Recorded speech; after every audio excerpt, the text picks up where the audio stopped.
हे जादुई छड़ी, मुझे इस पेड़ के भीतर ले चलो। इतना कहते ही बुढ़िया अपनी शक्तियों से उस पेड़ के खोखले तने में प्रवेश करने की कोशिश करती है। अरे ये क्या, मैं इस पेड़ के अंदर जा क्यों नहीं पा रही हूँ? अरे दुष्ट डायन, तुझे क्या लगता है तेरे जैसी दुष्ट डायन इस पेड़ के अंदर जा सकती है? तो ये तेरी भूल है। इस वृक्ष के अंदर सिर्फ वही जा सकता है जो सच्चा और ईमानदार है। अच्छा, तो ये बात है, इसी वजह से आज तक मैं इस पेड़ के अंदर नहीं जा सकी। अब मुझे कुछ भी करके ऐसे इंसान को ढूंढना ही होगा। इतना बोलकर डायन वहाँ से गायब हो जाती है।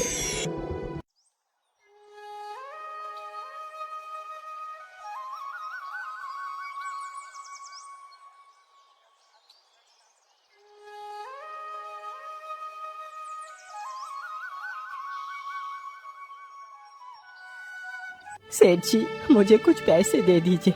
मेरी माँ की तबीयत बहुत खराब है। मुझे मेरी माँ के लिए दवाइयाँ लेनी है। मैं आपके पैसे जल्दी चुका दूंगा। अरे नहीं मोहन, तुझे क्या लगता है मैं तेरे जैसे भिखारियों को मुफ्त में ही पैसे बांटता हूँ? पहले तू मेरे पास अपनी कोई कीमती वस्तु गिरवी रख, फिर मैं तुझे पैसे दूंगा। लेकिन सेठ जी, मेरे पास तो ऐसा कोई वस्तु नहीं है, फिर मैं आपके पास गिरवी क्या रखूं? अरे मोहन, तेरे पास तेरे दोनों बैल तो है ना, तू उन्हीं बैलों को मेरे पास गिरवी रख दे। लेकिन सेठ जी, उन्हीं बैलों से ही तो मैं मजदूरी करके आपके पैसे लौटाऊंगा। यदि मैं आपको वो बैल भी दे दूंगा तो मैं क्या करूंगा सेठ जी? मेरा सहारा तो वो 2 बैल ही है। देख मोहन, वो सब मैं नहीं जानता। यदि पैसे चाहिए तो बैल तो देने ही पड़ेंगे। हे भगवान, अब मैं क्या करूं? यदि दवाई लेकर नहीं गया तो मेरी माँ मर जाएगी। मैं ऐसा करता हूँ, अपने बैलों को ही गिरवे रख देता हूँ। क्या हुआ मोहन, तुम क्या सोच रहे हो? कुछ नहीं सेठ जी, मैं तैयार हूँ। आप मेरे बैलों को रख लीजिए, बस आप मुझे उन दोनों बैलों के बदले 20 रुपए दे दीजिए। ठीक है, ये लो 20 रुपए। मोहन तुरंत ही 20 रुपए लेकर बाजार जाता है और अपनी माँ के लिए दवाइयाँ खरीदता है तथा 1 महीने का राशन ले लेता है। हाँ, मैंने सारा सामान ले लिया है। चलो अब वापस घर लौट चलता हूँ। इतना कहकर मोहन अपने घर के लिए निकल पड़ता है।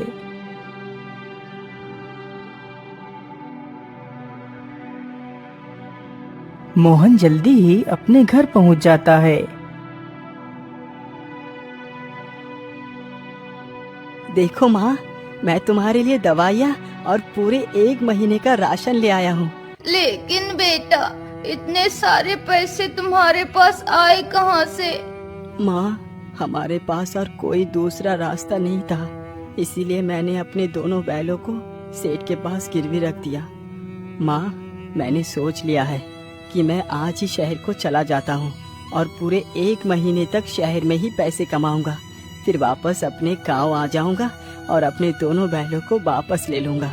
अच्छा ठीक है बेटा, तुम्हें जैसा भी ठीक लगे वैसा ही करो। अच्छा माँ, अब मैं चलता हूँ। तुम अपना ख्याल रखना, मैं जल्दी ही लौट कर आऊंगा। इतना कहकर मोहन पोटली में कुछ सूखी रोटियां बांधता है और शहर के लिए निकल पड़ता है।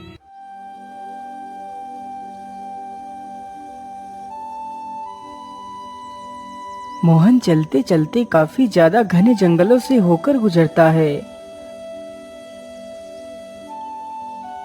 अरे राम राम राम, मैं तो चलते चलते कितना ज्यादा थक गया हूँ। मैं ऐसा करता हूँ, इसी पेड़ के नीचे चलकर थोड़ा सा आराम कर लेता हूँ और कुछ खा पी लेता हूँ, फिर आगे चलूँगा। इतना सोचकर मोहन पेड़ के नीचे ही बैठ जाता है और अपनी वही सूखी रोटियों की पोटली को खोलता है। अरे क्या बात है बेटा, देखने में तो तुम बड़े ही भोले और शरीफ लगते हो। तुम ये सूखी रोटियां क्यों खा रहे हो? क्या करूं माताजी, इस गरीबी ने मुझ पर इतना बड़ा जुल्म ढाया कि मैं एक वक्त का खाना भी नहीं खा सकता। इसीलिए मुझे जो कुछ भी मिल जाता है वही मेरे लिए पर्याप्त है। अरे बेटा, ये तो बड़े ही दुख की बात है। वाकई गरीबी जीवन का सबसे बड़ा अभिशाप है। वैसे तुम जा कहाँ रहे हो? माँ जी, मैं शहर जा रहा हूँ ताकि कुछ पैसे कमा सकूँ। यदि तुम मेरी बात मानो तो तुम्हें शहर जाने की कोई आवश्यकता नहीं पड़ेगी। तुम यहीं पर इतना सारा धन प्राप्त कर सकते हो जो तुमने कभी सपने में भी नहीं सोचा होगा।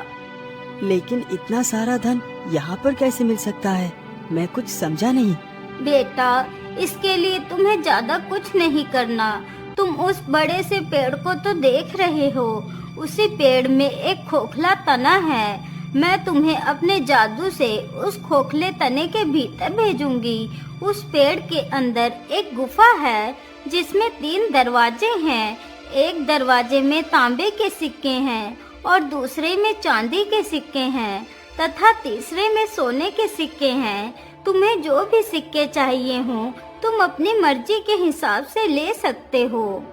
लेकिन माता जी, आप ये सब मुझे क्यों बता रही हैं, जबकि आप खुद उस सारे सोने को निकाल सकती हैं? बेटा, यदि मैं उस पेड़ के अंदर जा पाती तो कब की चली गई होती। यदि तुम जाने के लिए तैयार हो तो बोलो। तुम जो भी सोना लेकर आओगे उसमें से मुझे कुछ भी नहीं चाहिए। तुम बस मेरे लिए उस चकमक डिबिया को ले आना। क्या करूं? शायद ईश्वर ने मेरे मदद के लिए इस बूढ़ी माँ को भेजा है। मैं इनकी बात को मान लेता हूँ। क्या हुआ बेटा, तुम क्या सोच रहे हो? कुछ नहीं माता जी, मैं तने के अंदर जाने के लिए तैयार हूँ। तो फिर ठीक है, चलो मेरे साथ। इतना बोलकर वह बूढ़ी महिला मोहन को उस पेड़ के पास ले जाती है। क्या तुम तैयार हो अंदर जाने के लिए? हाँ हाँ, मैं तैयार हूँ। तो फिर ठीक है, यह जादुई औषधि अपने पास रखो। जब तुम पेड़ से बाहर आना तब इस बोतल की ढक्कन खोलकर जादुई औषधि को अपने ऊपर डाल लेना तो तुम बाहर आ जाओगे। उस बूढ़ी महिला से मोहन उस जादुई बोतल को ले लेता है। तभी वह जादूगरनी अपनी छड़ी से मोहन को तने के अंदर भेज देती है।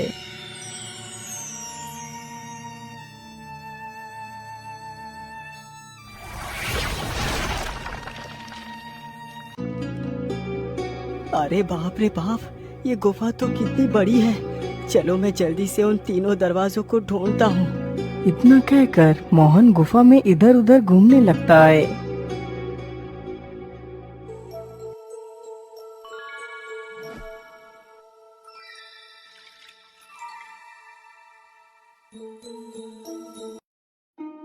मोहन गुफा के भीतर काफी देर तक इधर उधर घूमता है, लेकिन उसे वह तीनों दरवाजे कहीं भी दिखाई नहीं देते। ओहो, इतनी देर से मैं इस गुफा में घूम रहा हूँ, लेकिन अभी भी मुझे वो तीनों दरवाजे नहीं मिले। पता नहीं वो तीनों दरवाजे कहाँ हैं। मोहन इतना कह ही रहा था कि तभी उसकी नजर नीचे जमीन पर पड़ती है।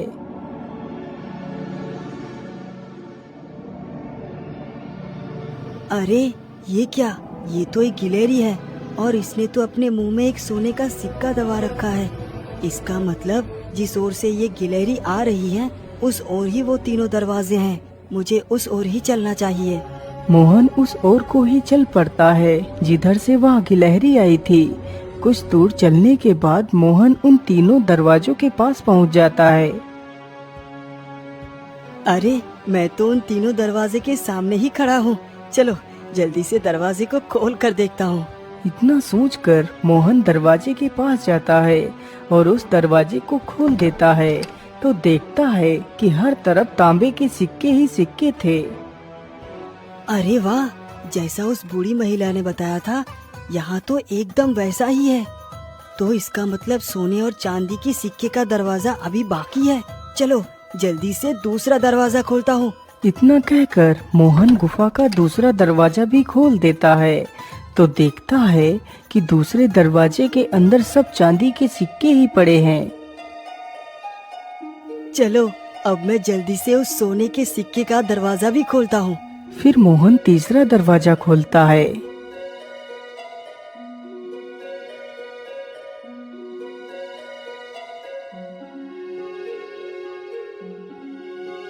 अरे बाप रे बाप, यहाँ तो सब सोना ही सोना है। कहीं मैं कोई सपना तो नहीं देख रहा?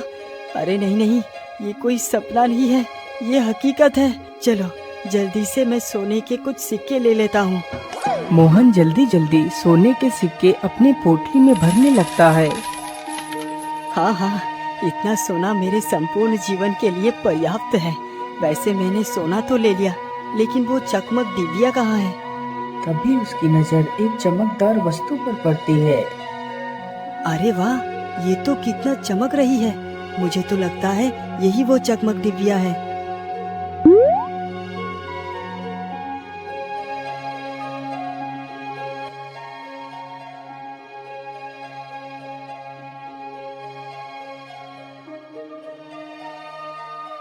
आखिर वो जादूगरनी इस डिबिया का क्या करेगी? वैसे भी अब मुझे इस डिबिया के बारे में जानने की जरूरत ही क्या है? अब तो मैं कितना अमीर बन चुका हूँ। चलो अब इस पेड़ से बाहर निकल चलता हूँ। इतना कहकर मोहन उस जादुई बोतल के ढक्कन को खोलकर उसमें भरी जादुई औषधि को अपने ऊपर डालता है।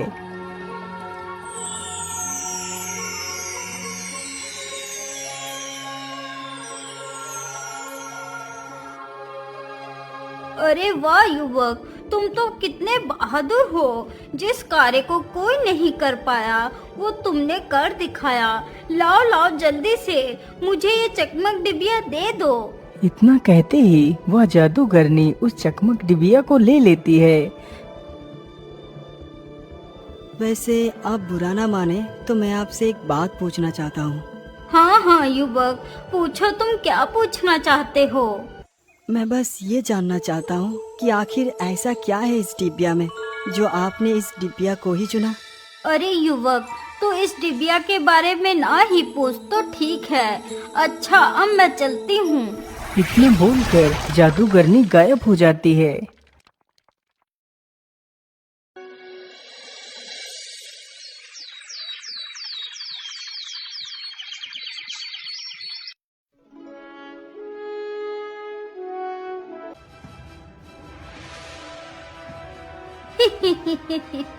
अरे दुष्ट राजा, तूने मुझे इस राज्य से बाहर निकाला था ना।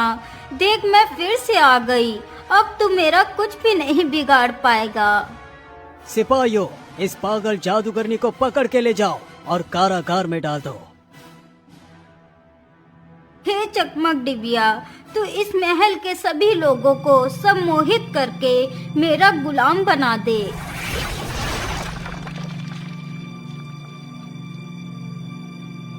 राजमहल के सभी लोग उस जादूगरनी के वश में हो जाते हैं।